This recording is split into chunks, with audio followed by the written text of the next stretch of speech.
Voilà, le texte que j'ai choisi pour aujourd'hui, pour appuyer la méditation, nous vient de l'évangile de Jean, chapitre 6, versets 1 à 15, traditionnellement intitulé « La multiplication des pains ». Après cela, Jésus s'en alla de l'autre côté de la mer de Galilée, de Tibériade. Une grande foule le suivait, parce qu'elle voyait les miracles qu'il opérait sur les malades. Jésus monta sur la montagne, et là il s'assit avec ses disciples. Or, la Pâque était proche, la fête des Juifs. Ayant levé les yeux, et voyant qu'une grande foule venait à lui, Jésus dit à Philippe, « Où achèterons-nous des pains pour que ces gens aient à manger ?» Il disait cela pour l'éprouver, car il savait ce qu'il allait faire. Philippe lui répondit, « Les pains qu'on aurait pour 200 deniers ne suffiraient pas pour que chacun en reçût un peu. » Un de ses disciples, André, fils de Simon-Pierre, frère de Simon-Pierre, lui dit, « Il y a ici un jeune garçon qui a 5 pains d'orge et 2 poissons. Mais qu'est-ce que cela pour tant de gens ?» Jésus dit, « Faites-les asseoir. » Il y avait dans ce lieu beaucoup d'herbes. Ils s'assirent donc, au nombre d'environ 5000 hommes. Jésus prit les pains, rendit grâce et les distribua à ceux qui étaient assis. Il leur donna de même des poissons, autant qu'ils en voulurent. Lorsqu'ils furent rassasiés, il dit à ses disciples, « Ramassez les morceaux qui restent, afin que rien ne se perde. » Ils les ramassèrent donc, et ils remplirent 12 paniers avec les morceaux qui restaient des 5 pains d'orge, après que tous eurent mangé. Ces gens, ayant vu le miracle que Jésus avait fait, disaient, « Celui-là est vraiment le prophète qui doit venir dans le monde. » Et Jésus, sachant qu'ils allaient venir l'enlever pour le faire roi, se retira de nouveau sur la montagne, lui seul. Alors c'est un épisode tellement célèbre, tellement connu. Alors on se dit, mais que dire de plus, que dire d'original, alors par rapport à tout ce qui a déjà été dit, commenté, expliqué. Parce que c'est aussi un épisode qui nous est raconté dans les autres évangiles, chez Matthieu, comme Marc, comme Luc. Ça veut dire que c'est le seul récit de miracle, ou de signe, si vous préférez, qui est raconté dans les 4 évangiles. Alors, est-ce qu'il y a une bonne version? Est-ce que, vous savez bien que face, par exemple, à un fait divers, chacun va raconter ce qu'il a vu, et ça ne va pas correspondre forcément, mot pour mot, à ce qu'un autre témoin va raconter. Personne n'invente, évidemment, mais on raconte ce qu'on a vu à partir de ce qu'on est et de ce qui est important pour nous. C'est juste pour vous dire qu'il faut avoir à l'œil toujours le point de vue de celui qui vous parle. Alors partant de là, que nous raconte le texte? Que veut-il nous enseigner?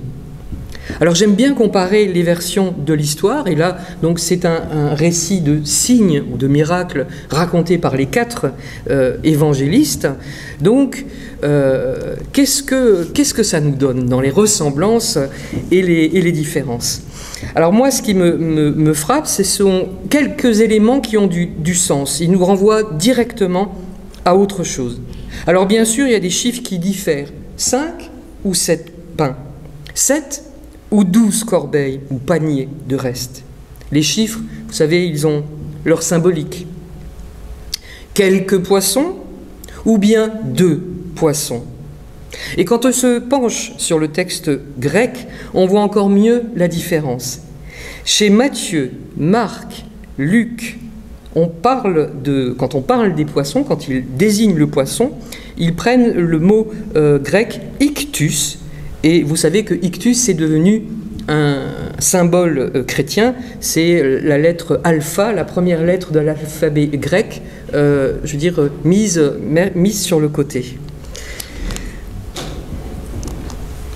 Chez Jean, c'est pas le mot ictus qui est utilisé, c'est le mot opsarion, qui désigne plutôt, alors j'ai eu du mal à trouver une bonne traduction parce que ça veut dire, c'est un poisson déjà cuisiné, peut-être bouilli ou rôti. On dit aussi que c'est plutôt une nourriture pour les pauvres. Bon, j'ai eu du mal à trouver des explications précises, mais en tout cas c'est une nourriture pour rassasier le corps puisque c'est un poisson déjà cuit.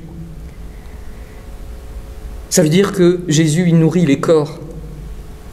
Et Jean, pour les pains, qu'ils soient 5 ou 7, il précise que ce sont des pains d'orge, artos kritinos. Artos c'est le mot grec pour dire pain, et kritinos, ça veut dire orge. À une lettre près, enfin bon, voilà. Alors c'est peut-être un détail pour vous. Je ne vais pas continuer, mais ça veut dire beaucoup. Car les pains d'orge, on en parle dans le deuxième livre des rois, chapitre 4, versets 42 et suivants, dans un épisode très intéressant.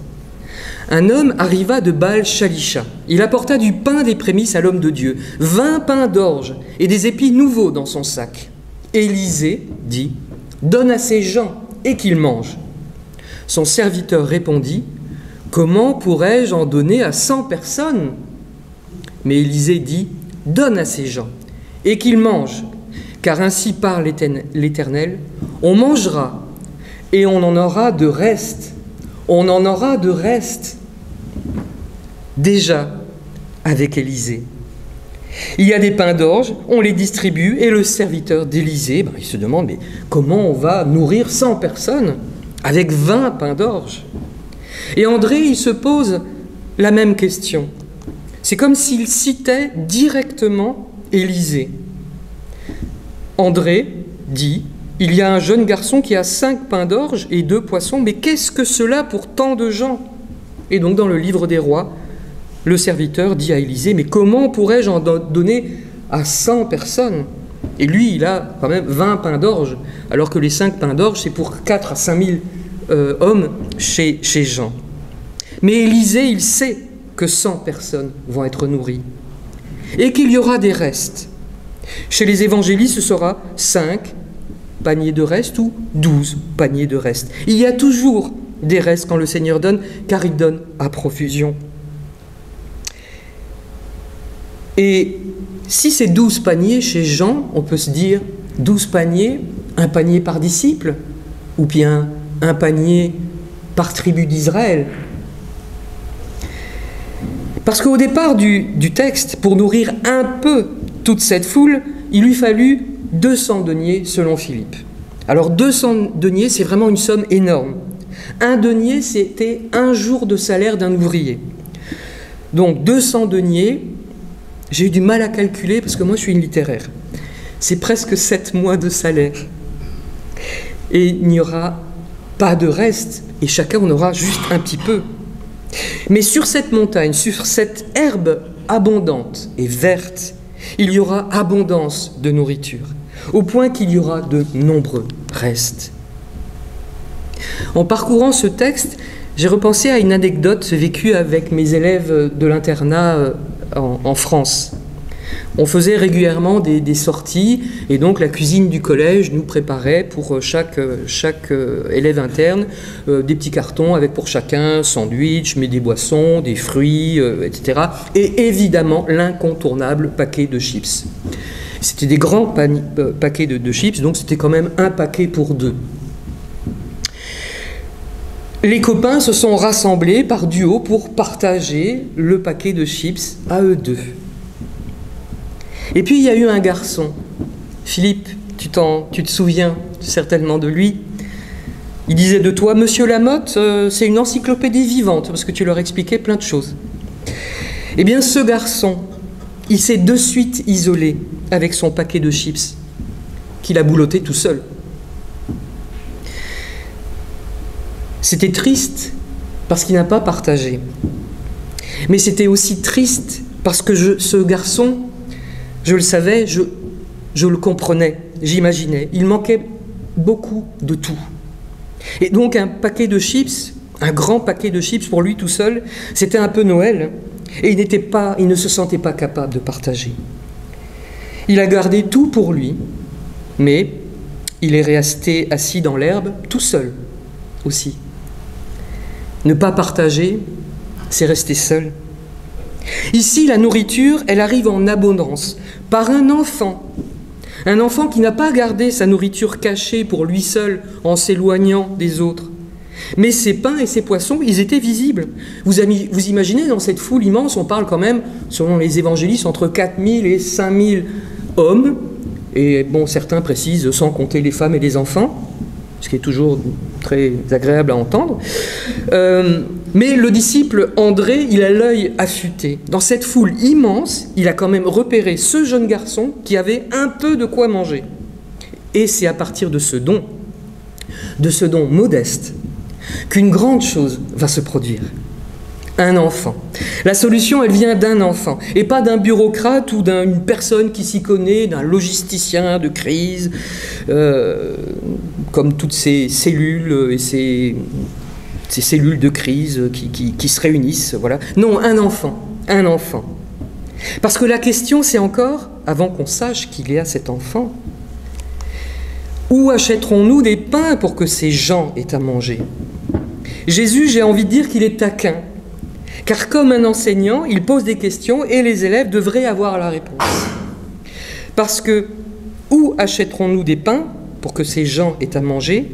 Ça ressemble quand même encore beaucoup à un autre texte de l'Ancien Testament. C'est Moïse, dans le livre des Nombres, chapitre 11, versets 13 et suivants. « Où prendrai-je de la viande pour donner à tout ce peuple? Car il pleure auprès de moi en disant « Donne-nous de la viande à manger. Je ne puis pas, à moi seul, porter tout ce peuple, car il est trop pesant pour moi. » Moïse, il voit d'abord la situation comme un problème, comme le serviteur d'Élysée, qui se demande comment nourrir 100 personnes avec 20 pains d'orge. Jésus, il ne voit pas où est le problème. Il n'y a pas que 5 pains et que 2 poissons. Il y a 5 pains et 2 poissons. Vous entendez la différence? Il y a 5 pains et 2 poissons. C'est un peu comme si on se disait, voilà, bon, on va faire quoi avec ça? Il n'y a pas de problème. Il y a quelque chose qui semble possible. Parce qu'on a confiance, parce qu'on a la foi, parce qu'on laisse advenir le futur, en toute simplicité. Comme cet enfant qui donne sa petite provision sans se dire « mais ça ne va jamais suffire ». Il y a une citation célèbre, tellement célèbre qu'on l'attribue alors soit à Einstein, soit au président Kennedy, soit encore à Mark Twain. Cette citation, elle résume notre situation. 5 pains et 2 poissons pour 5000 hommes. Cette citation, vous la connaissez certainement. Ils ne savaient pas que c'était impossible, alors ils l'ont fait. Dans l'évangile selon Jean, c'est Jésus qui distribue les pains. C'est important. On imagine d'ailleurs un peu comme ça a dû être long, parce qu'une seule personne pour distribuer à 5000 personnes. Le don modeste d'un jeune garçon a été transformé par les mains de Jésus en une distribution qui a suffi, et même plus encore, pour toute la foule affamée. Mais dans les 3 autres évangiles, c'est pas Jésus qui multiplie les pains. Vous allez dire, comment ça, c'est pas Jésus qui multiplie les pains? C'est en les donnant aux disciples. Dans les 3 autres évangiles, il donne les pains aux disciples pour les distribuer. Et c'est entre leurs mains que pendant la distribution, ça se multiplie. C'est aussi cela le message pour aujourd'hui. Même lorsque nous nous sentons impuissants devant les circonstances, le Seigneur peut utiliser ce que nous avons pour accomplir des choses extraordinaires. La clé, elle réside dans notre volonté de partager ce que nous avons, peu importe la quantité, mais de le faire avec foi et générosité, comme ce jeune garçon qui a donné le peu qu'il avait. Ce passage nous renseigne sur l'importance de nous rendre disponibles. Cela veut dire être là. Jésus a pris ce que le jeune garçon avait offert, même si ça semblait tout à fait insignifiant par rapport à l'immensité de la foule à nourrir. Le Seigneur ne demande pas que nous ayons des ressources abondantes pour les mettre à sa disposition. Il veut simplement que nous lui offrions ce que nous avons, peu importe la taille, la quantité. Il peut prendre nos dons modestes et les multiplier au-delà de notre imagination. Dans le récit, non seulement c'est la foule qui a été rassasiée, mais il reste même encore des paniers remplis. Dieu ne se limite pas à répondre à nos besoins, il les comble au-delà de ce que nous pouvons imaginer. Quand nous nous ouvrons à la générosité de Dieu, il peut multiplier nos ressources et faire des miracles, des signes dans nos vies et celles des autres. Enfin, ce récit nous rappelle aussi que Dieu est celui qui pourvoit, mais il utilise souvent des canaux humains pour accomplir ses desseins et se manifester dans nos vies. Dans ce cas, il a utilisé le jeune garçon pour apporter les pains et les poissons. Il veut utiliser nos vies, nos talents et nos ressources pour bénir les autres et pour faire connaître sa bonté à travers nos actions. L'épisode de la multiplication des pains dans l'évangile de Jean est bien plus qu'un simple miracle de nourriture. C'est comme si le Seigneur nous tirait par la manche et nous disait « Tu crois que tu n'as pas grand-chose à offrir ? Donne ce pas grand-chose, et j'en ferai de grandes choses, grâce à ta foi, grâce à toi. Soyons des instruments de la bonté du Seigneur. Amen.